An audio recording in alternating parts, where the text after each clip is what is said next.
YouTube channel Political System. Today we shall discuss about the leadership. The ability to influence others with or without authority is known as the leadership. What you are actually in, how others watch you, how you want to be seen by others is also involved in the leadership. Leaders involve leading people, influencing people, commanding people, and guiding people. Public leadership, a type of the leadership in which the person holds public office and guides the whole community, is a public leadership. The types of the public leadership is the political leadership, administrative leadership, and the civic leadership. We shall discuss each and every type of the leadership in detail in our next lecture. Political leadership exercised by the leaders of the political parties. They work for benefits of their own parties. Now when we talk about the administrative leadership, senior public administrator, bureaucrats deal citizens or clients and run the government. Now civic leadership, in this the communities identify, analyze and solve the societal needs and problems mutually through the efforts of the citizen organization. It focuses on the roles outside government system. Now, approaches to public leadership. Leadership-centered approaches.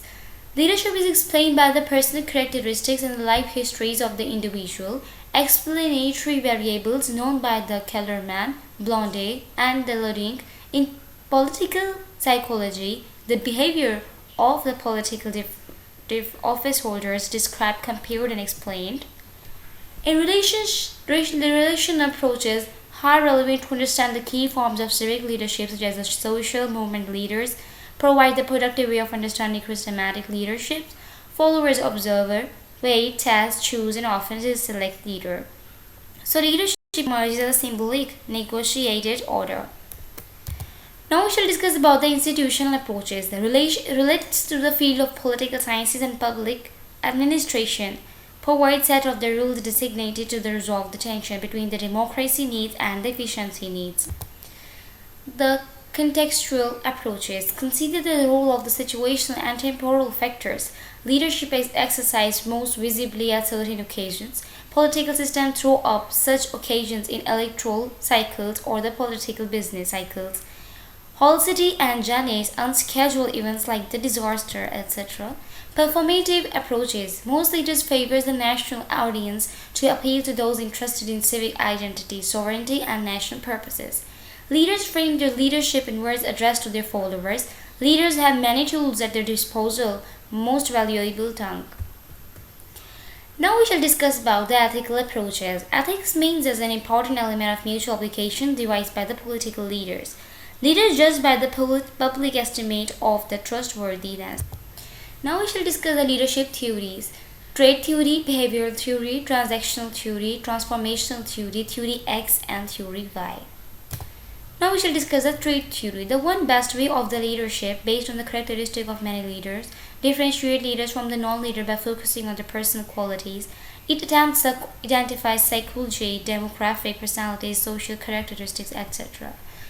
Traits associated with this type of leader is age, physique and appearance, intelligence, knowledge, extroversion, direction of one's interest outward, especially toward the social contact, openness to experience, responsibility, integrity, and emotional stability. Now we shall discuss about the behavioral theories. The Hawthorne studies. Western electrical companies work Cicero and Illinois controlling experimental groups. Experimental groups exposed to very lightning intensities control group working in constant intensity. Lightning effect is not the major factor of decreasing the productivity. Now, Ohio State studies began in early 1940th century, two-dimensional, initiating the structures and consideration. The University of the McKean studies allows that also narrows two dimensions, employee-oriented leaders and performance of the oriented leaders. Now when we talk about the Marshall grid, also called the leadership grid, based on the styles of the concern for people and the concern for the production. Now we have the transactional leadership theory, also known as the managerial leadership. First described by the Max Weber in 1947, focused on management process of controlling, organizing and short-term planning. Also focuses on the role of the supervision, organization and the group performance. In this, leader promotes the compliances of his followers through both reward and the punishment. Now here's the dimension of transaction leadership: contingent rewards, active management by exception, passive management by exception, and the laissez-faire. I have to end my lecture here. Inshallah, we'll meet in our next lecture. If you like the video, kindly subscribe and share.